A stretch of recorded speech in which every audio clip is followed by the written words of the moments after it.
go, Carter. You should be the first one. Go, go, go, go. You can't get too close. Now let his kids go. Where's daughter? Well, New York, New York. Yes, sir. Fresh out the can. Damn. Over 18 stretch. Damn. They gave me 7 and 5.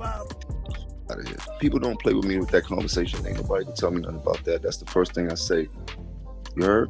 Okay. That's how you feel. That end the deal for anybody. There ain't no Max talking about conversation. Max B finally touched the streets again after almost 16 years locked down, fighting case after case and setback after setback, but never letting his name disappear from the culture.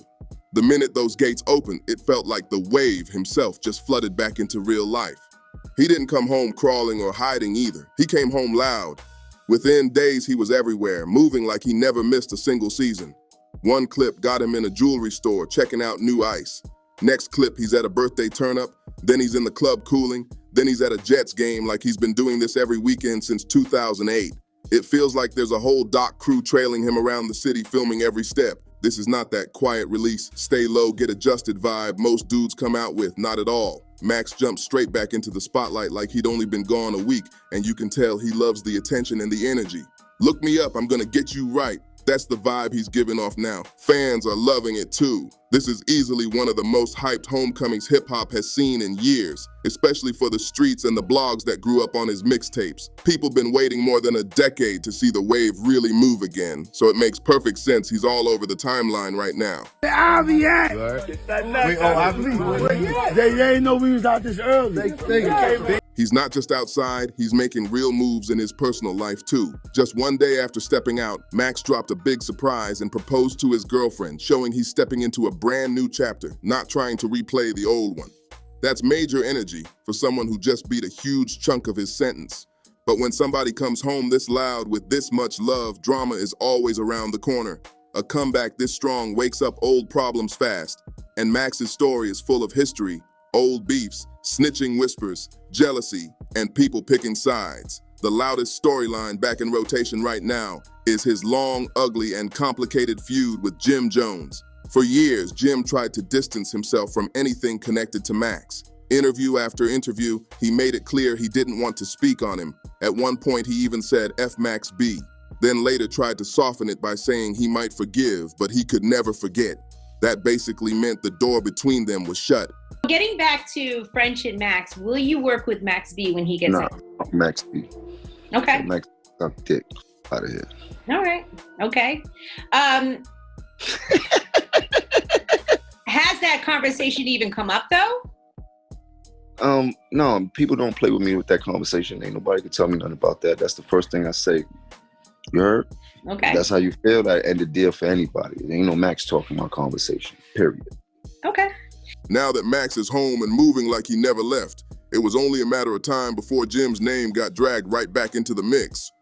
And of course, the person who helped pour gasoline on the situation was the same one always ready for internet smoke, 50 Cent. 50 and Jim Jones been taking shots at each other for years, so once Max B came home, it was the perfect chance for 50 to stir things up again.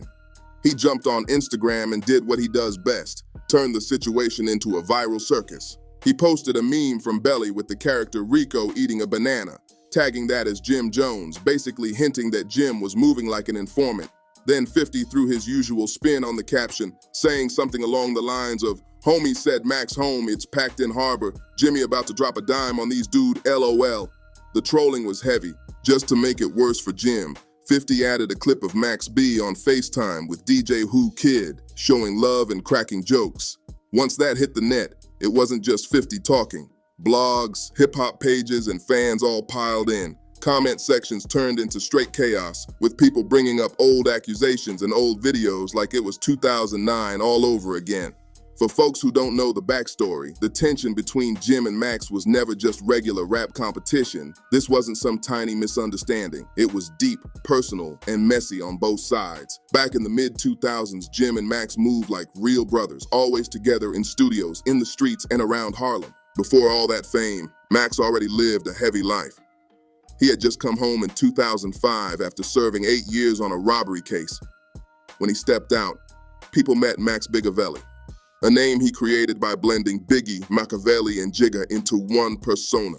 That's how confident he was in his sound and presence. At that time, Harlem was in a legendary era. Dipset had the whole city in a chokehold. Cameron, Joel Santana, and Jim Jones were dropping anthems left and right, shaping a whole lane in hip-hop. Through Cameron, Max linked up with Jim, and the chemistry was instant. Jim signed him to his Bird Gang label and paired him with Harlem legend Dame Grease on production. From that point on, everything started moving fast for Max. By 2006, he dropped his first mixtape, $1 Million Baby, and it took over the streets instantly. His raspy melodic voice, that wavy singing-rapping blend, and his unpredictable style made him sound like nobody else in the game. At the same time, Bird Gang had another rising star, Stack Bundles. With both Max and Stack behind him, Jim Jones had a stacked roster, no pun intended. These two were supposed to be the future of Harlem. Max quickly became the secret weapon behind Jim's biggest records, especially the hooks and melodies that made those songs explode. Tracks like Baby Girl became neighborhood anthems, and soon people in the city started whispering that Max was the creative engine powering Jim's new sound. That's exactly where ego and tension started creeping in quietly. But while his music was going up, Max's street instincts were still active, and those instincts pulled him into a situation that flipped his whole life upside down. Around that time, he was dealing with his ex-girlfriend, Gina Conway, who told him about a flashy guy she knew, Alan J. Plowden. Plowden was moving big, luxury cars, mortgage and mail hustles, money flowing, living fast.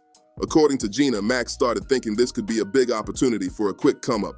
The idea was simple on paper. Slide into Plowden's hotel room while he's out partying, grab whatever cash is inside, and dip out. Gina said Max pushed the move and promised her a better life if she played along. When they actually tried to make it happen, though, absolutely nothing went as planned. Gina and Max's stepbrother, Kelvin Sims Leardam, were the ones who went to do the job, but the whole play fell apart before it even started.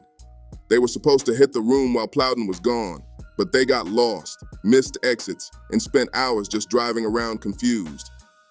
By the time they finally reached the hotel in Fort Lee, Plowden was already back in the room, asleep next to another woman. Then things turned way darker. Another man named David Taylor walked in suddenly. He wasn't part of the plan at all. Sims panicked, pulled out a gun, and shot Taylor in the face, execution style.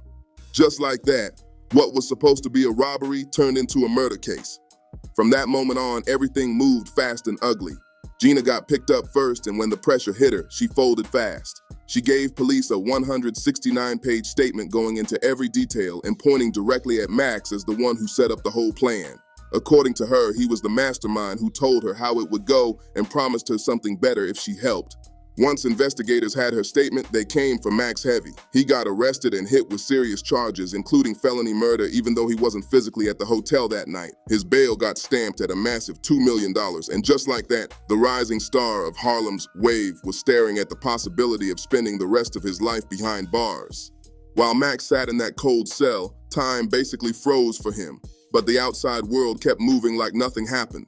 The wildest part to him was what he saw from the same man he once called his brother, Jim Jones. Right as Max was locked up, Jim dropped We Fly High, better known as Ballin'. The song exploded worldwide. It became a global anthem, sports highlight soundtrack, and the biggest hit of Jim's entire solo career. He leveled up into a superstar off that record. But behind those prison walls, Max was hearing and feeling something totally different. He claimed he was the one who actually wrote We Fly High. According to him, he ghost wrote that record and helped with several of Jim's biggest joints, the hooks, the flows, the ad-libs, the full vibe. So while Jim was on TV doing interviews and popping bottles, Max felt like he was watching someone else eat off the sound he helped build. After almost 10 months locked down, Max finally caught a small break. The judge reduced his bail to $90,000. Freedom suddenly felt close again, but he still needed help to touch the streets. That's when things got really grimy, according to his side of the story. Word around Harlem was that Jim only agreed to help with bail if Max signed over his publishing rights and agreed to drop 6 full albums under Bird Gang. What looked like a lifeline was really a leash, but Max was desperate, stuck, and running out of options, so he signed. From that moment on, Jim reportedly had full control of Max's publishing, while Max walked out with temporary freedom, but no real control over his own catalog. His future was basically in the hands of the man he used to trust most. When Max stepped out of jail in July 2007, he wasn't the same happy-go-lucky wavy guy anymore. The smile was there, but behind it was somebody sharper, colder, carrying heavy resentment. He came home broke, feeling betrayed, and tied into a deal that stripped away his power. As his buzz started growing again, Max realized something important. If Jim wasn't going to treat him right, he was done staying quiet. He was ready for full-on war, not just for credit, but for respect and ownership of his identity as an artist. He walked away from Bird Gang and started planning his next chapter. That's exactly when French Montana stepped into the story. Back then, French wasn't the superstar he is today. He was a Bronx figure known for his Cocaine City DVDs, showing the raw side of the streets. French already had his own issues with Jim after a shooting rumor created tension, so when he and Max linked up, it wasn't just a music partnership, it was a strategic alliance. Max and French built Coke Wave, and it quickly turned into more than just a group name. It became a full movement. They were the underdogs coming from the underground, taking aim at the industry with no big label behind them, just raw work and charisma. Max knew he didn't have corporate backing like that, but he had something stronger, the streets. So he fed them constantly, dropping mixtape after mixtape, giving music away for free just to keep his voice in rotation. Nobody could silence him because he refused to slow down. He also turned his situation with Jim into full-blown entertainment. Every interview, every freestyle, every DVD appearance, Max sent shots with no hesitation. The first major blow came with his mixtape Public Domain 3. The cover alone had the city talking. Max standing in a graveyard next to tombstones labeled Millie Jim Jones and Vanilli Drills Santana, calling them fake like the group Milli Vanilli. Then the lyrics hit even harder. He rapped, "I know them dudes need me, I was giving them the loop, but them dudes dumb, blew it," letting everyone know he felt like he built that whole wave and they wasted it. The streets loved it and the divide got even bigger.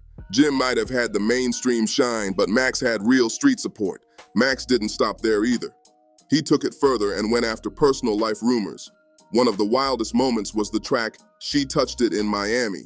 This wasn't some light jab, it was a very personal record. On the song, Max claimed Jim's longtime partner Chrissy Lampkin had been intimate with him, and that caused instant chaos. He even rapped, "She sucked it in Miami," while Big Gavel hit it from the back in her fanny, and then laughed it off like it was casual, calling Jim emotional and saying he just couldn't handle the truth. That line turned into one of the most infamous disses in their whole feud. Jim, on the other hand, was caught off guard by how far Max was willing to go publicly. When Max really started hitting the internet and DVDs with tough talk, Jim tried to stay above it at first, brushing it off and acting like Max was just a bitter artist who never made it. He jumped in interviews saying Max was washed, claiming he didn't owe him anything, and denying that Max had anything to do with We Fly High. But the streets weren't fully convinced. Old reference tracks and stories started popping up with people pointing out how much Max's voice and writing style sounded like the backbone of Jim's biggest era. Max also claimed things got physical off camera too. He said there was a moment in a parking lot where Jim tried to block him in with a Bentley, and Max rammed the car to get out and still swung a few punches before peeling off. French and others close to Max co-signed his version, and the story only added to his growing legend. By late 2008, the drama hit a new level. Max and French decided they weren't just talking about pressure, they were ready to apply it in person. They pulled up deep to a Manhattan building where Jim was reportedly recording, trying to show the city wasn't off limits to them. Max later claimed that when Jim realized what was going on, he called the police. Whether that's fact or not, just that accusation alone hurt Jim's reputation in certain circles. Because in that world, being seen as someone who calls law enforcement carries a heavy stigma. The narrative around Jim started to shift. Not long after, their camps allegedly ran into each other at a club in Brooklyn and everything turned into chaos. Chairs flying, bottles breaking, police and dogs rushing in. By the time it calmed down, the situation between Max and Jim had become more than rap beef. It was a full urban saga, with the streets treating it like legend. But while Max was making noise and feeding his fan base nonstop, the old hotel case kept moving slowly through the courts, and eventually it caught up with him. When the final verdict dropped, it stunned the culture. Max B was sentenced to 75 years in prison. Fans were crushed. It felt like the wave got erased, just as he was turning into something iconic. Cameras stopped, shows stopped, momentum froze. Some people felt like Jim quietly celebrated because his loudest rival was out of the way, and he still supposedly controlled Max's publishing. To them, it looked like he won the war on paper. But in May 2010, things flipped again. A judge ruled that Jim Jones had zero control over Max B's music going forward. The court found that Max met all terms in both his 2005 and 2007 contracts, which meant he was officially free from that publishing grip. That was a big legal win for Max, even while he was locked up. Then came the real shift. Max's massive 75-year sentence got reduced to 20, and later down to around 12. Slowly but surely, daylight started creeping back into his situation, and talk of him possibly coming home one day stopped sounding like a fantasy. As the rumors of his release grew, the internet did what it always does. Controversy popped up again. Snitching rumors started floating, like they always do whenever a rapper beats a heavy sentence. This time, Wack 100 was the one pushing that storyline. In a Vlad TV interview, Wack claimed he had paperwork showing Max cooperated with authorities to get his time cut, saying Max supposedly gave information on a woman tied to the case and where she worked. He even hinted there might be video evidence that could hurt Max's name if it surfaced. But here's the issue. Nobody outside of Wack has ever seen this alleged paperwork, and even he admitted he never met or spoke with Max personally. Fans called it clout chasing and defended Max heavy, saying they didn't care about unproven rumors when the man had already lost so many years of his life. Now that Max B is really back home, the big question is whether he'll jump fully back into music and if this new generation will embrace him the way the old one did. The industry moves different now, but the streets don't forget who they crowned a legend. For the moment, Max looks like he's just enjoying his freedom, smiling, soaking up love, reconnecting with people, and feeling what real life is like again after so long. And whatever happens next, one thing is clear. After everything he survived, the wave is back outside, and the whole culture is watching to see where he rides it next.